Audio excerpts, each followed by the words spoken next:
The Outsiders, Chapter 4. The park was about 2 blocks square with a fountain in the middle and a small swimming pool for the little kids. The pool was empty now in the fall, but the fountain was going merrily. Tall elm trees made the park shadowy and dark. It would have been a good hangout, but we preferred our vacant lot, and the shepherd outfit liked the alleys down by the tracks, so the park was left to lovers and little kids. Nobody was around at 2:30 in the morning, and it was a good place to relax and cool off. I couldn't have gotten much cooler without turning into a popsicle. Johnny snapped up his jean jacket and flipped up the collar. "Ain't you freezing to death, Pony?" "You ain't a woofin'," I said, rubbing my bare arms between drags on my cigarette. I started to say something about the film of ice developing on the outer edges of the fountain when a sudden blast from a car horn made us both jump. The blue Mustang was circling the park slowly. Johnny swore under his breath, and I muttered, "What do they want? This is our territory. What are the Socs doing this far east?" Johnny shook his head. "I don't know, but I bet they're looking for us. We picked up their girls." "Oh, glory," I said with a groan. "This is all I need to top off a perfect night." I took one last drag of my weed and ground the stub under my heel. "Want to run for it?" "It's too late now," Johnny said. "Here they come." 5 Socs were coming straight at us, and from the way they were staggering, I figured they were reeling pickled. That scared me. A cool, deadly bluff could sometimes shake them off, but not if they outnumbered you 5-2 and were drunk. Johnny's hand went to his back pocket, and I remembered his switchblade. I wished for a broken bottle. I'd sure show them I could use it if I had to. Johnny was scared to death. I mean it. He was as white as a ghost, and his eyes were wide-looking, like the eyes of an animal in a trap. We backed against the fountain, and the Socs surrounded us. They smelled so heavily of whiskey and English leather that I almost choked. I wished desperately that Derry and Soda would have come along hunting for me. The 4 of us could handle them easily. But no one was around, and I knew Johnny and I were going to have to fight it out alone. Johnny had a blank, tough look on his face. You'd have to know him to see the panic in his eyes. I stared at the Socs coolly. Maybe they could scare us to death, but we'd never let them have the satisfaction of knowing it. It was Randy and Bob and 3 other Socs, and they recognized us. I knew Johnny recognized them. He was watching the moonlight glint off Bob's rings with huge eyes. "Hey, what you know?" Bob said a little unsteadily. "Here's the little greasers that picked up our girls." "Hey, greasers." "You're out of your territory," Johnny warned in a low voice. "You better watch it." Randy swore at us and then stepped in closer. Bob was eyeing Johnny. "Nut, pal, you're the one who'd better watch it. Next time you want a broad, pick up your own kind, dirt." I was getting mad. I was hating them enough to losing my head. "You know what a greaser is?" Bob asked.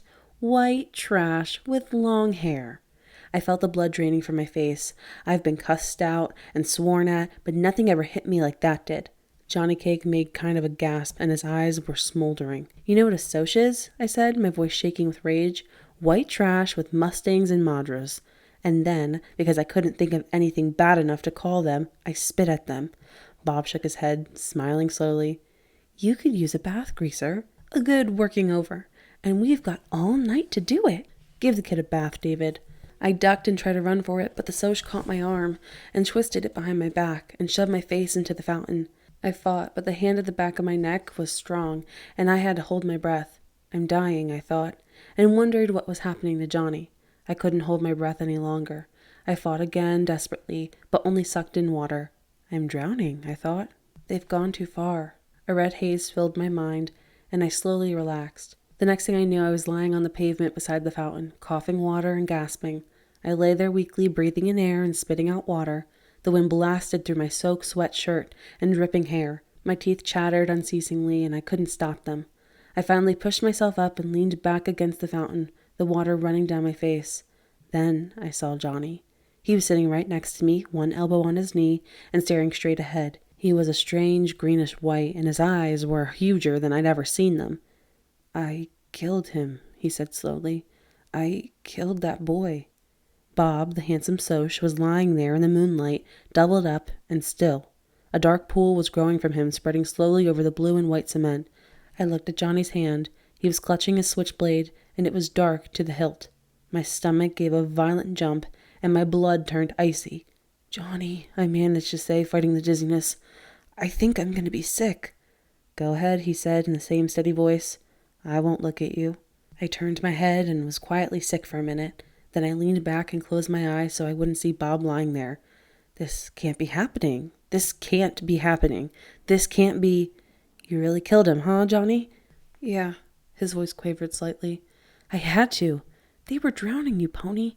They might have killed you, and they had a blade. They were going to beat me up. Like I swallowed, like they did before? Johnny was quiet for a minute. Yeah, he said, like they did before. Johnny told me what had happened. They ran when I stabbed him. They all ran. A panic was rising in me as I listened to Johnny's quiet voice go on and on. Johnny, I nearly screamed. What are we going to do? They put you in an electric chair for killing people. I was shaking. I want a cigarette. I want a cigarette. I want a cigarette. We had smoked our last pack. I'm scared, Johnny. What are we going to do? Johnny jumped up and dragged me by my sweatshirt. He shook me. Calm down, pony boy. Get a hold of yourself. I hadn't realized I was screaming. I shook loose. Okay, I said. I'm okay now. Johnny looked around, slapping his pockets nervously. We gotta get out of here. Get somewhere. Run away. The police will be here soon. I was trembling, and it wasn't all from cold. But Johnny, except for the fact that his hands were twitching, looked cool as Derry ever had. We'll need money, and maybe a gun, and a plan. Money? Maybe a gun? A plan? Where in the world would we get these things? Dally, Johnny said with finality. Dally will get us out of here. I heaved a sigh. Why hadn't I thought of that? But I never thought of anything. Dallas Winston could do anything. Where can we find him? I think at Buck Merrill's place. There's a party over there tonight. Dally said something about it this afternoon. Buck Merrill was Dally's rodeo partner. He was the one who got Dally the job as a jockey for Slash J. Buck raised a few quarter horses and made most of his money on fixed races and a little bootlegging. I was under strict orders from both Derry and Soda not to get caught within 10 miles of his place, which was dandy with me. I didn't like Buck Merrill. He was a tall, lanky cowboy with blonde hair and buck teeth.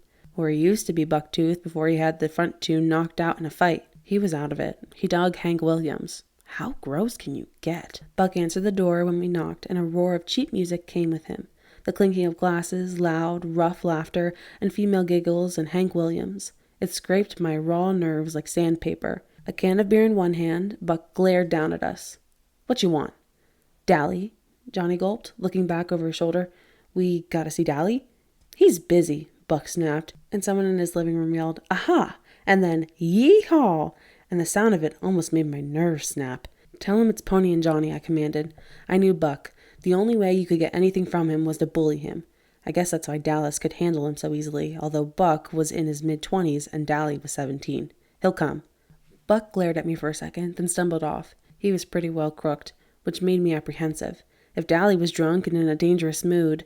He appeared in a few minutes, clad only in a pair of low-cut blue jeans, scratching the hair on his chest. He was sober enough, and that surprised me. Maybe he hadn't been there long? Okay, kids, what you need me for? As Johnny told him the story, I studied Dally, trying to figure out what there was about this tough-looking hood that a girl like Cherry Vance could love.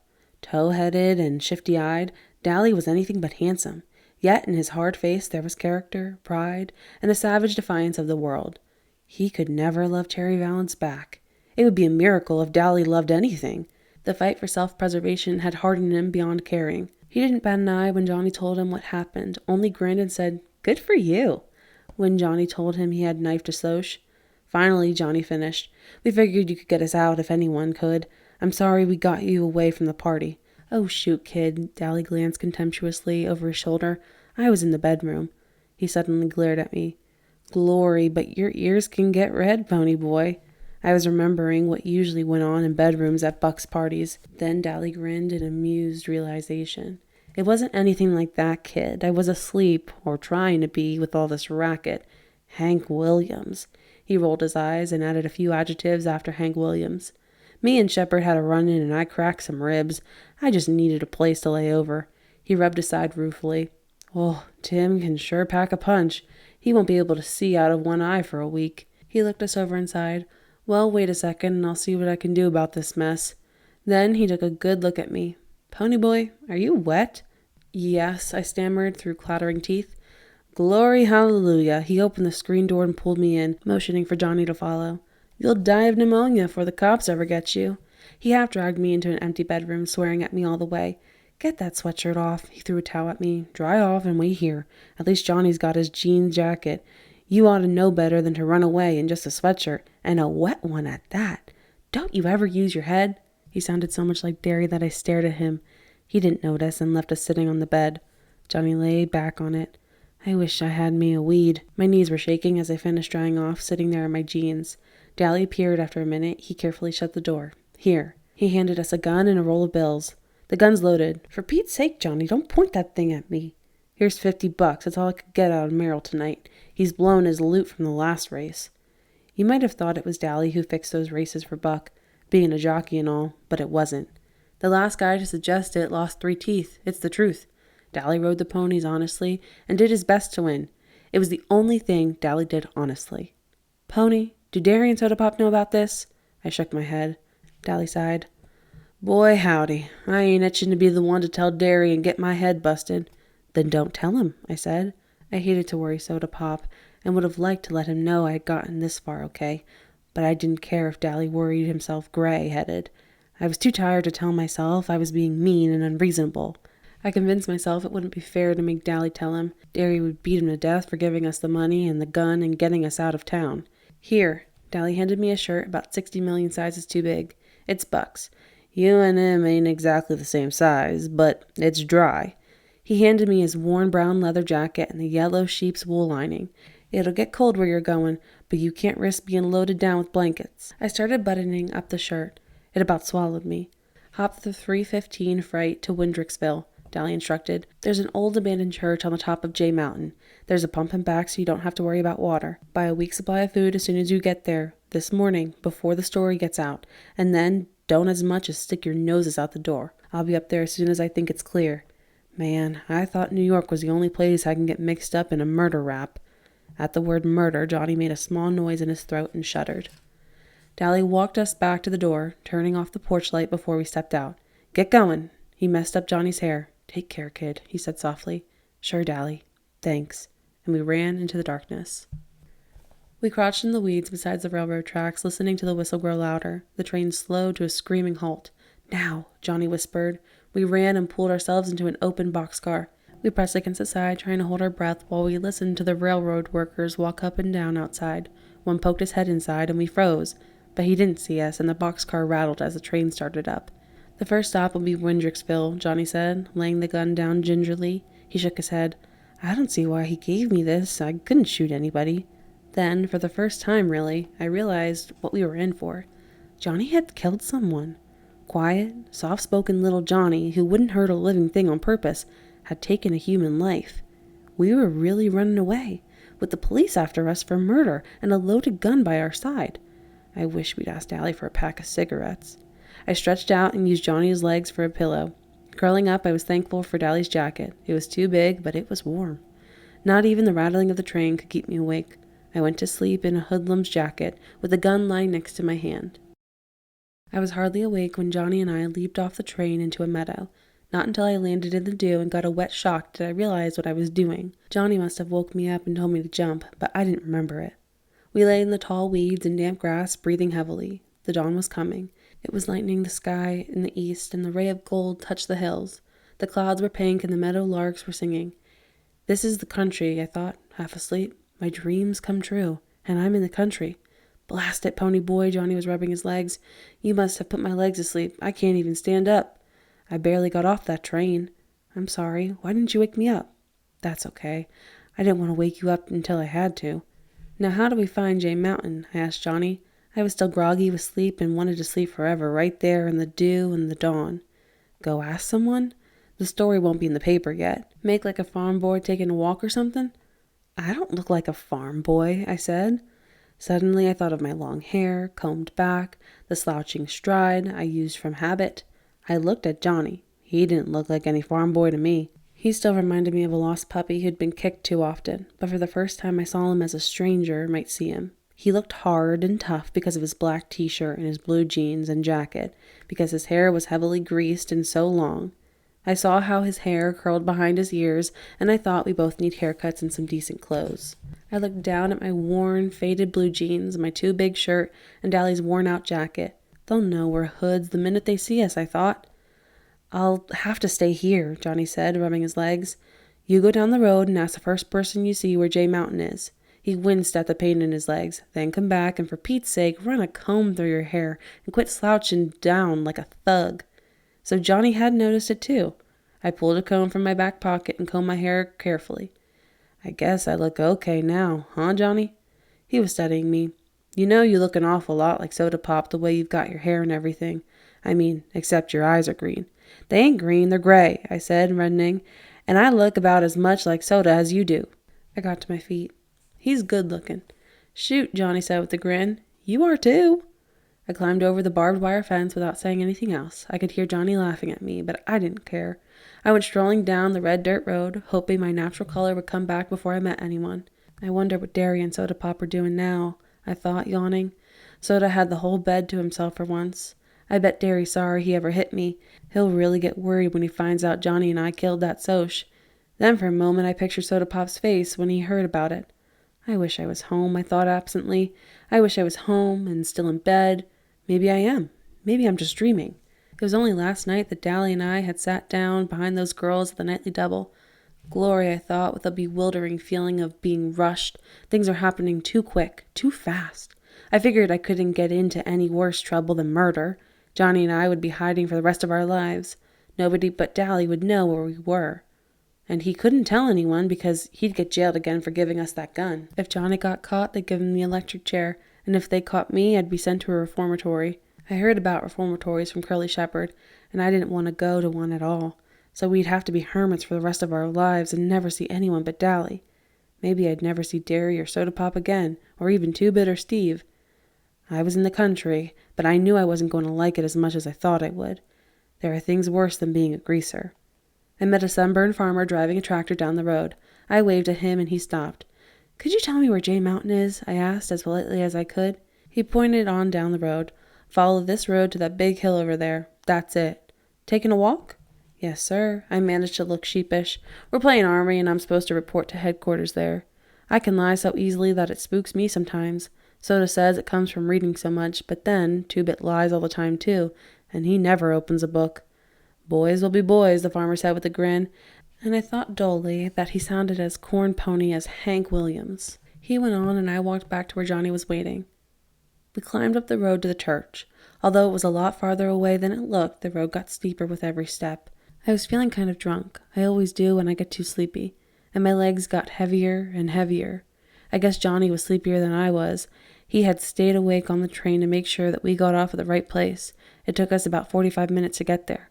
We climbed in the back window. It was a small church, real old and spooky and spiderwebby. It gave me the creeps. I'd been in church before. I used to go all the time, even after Mom and Dad were gone. Then, one Sunday, I talked to Soda into coming with Johnny and me. He didn't want to come unless Steve did, and Two-Bit decided he might as well come too. Dally was sleeping off a hangover, and Derry was working. When Johnny and I went, we sat in the back trying to get something out of the sermon and avoiding people because we weren't dressed so sharp most of the time. Nobody seemed to mind, and Johnny and I really liked to go. But that day, well, Soda can't sit still long enough to enjoy a movie, much less a sermon. It wasn't long before he and Steve and Two-Bit were throwing paper wads at each other and clowning around. And finally, Steve dropped a hymn book with a bang. Accidentally, of course.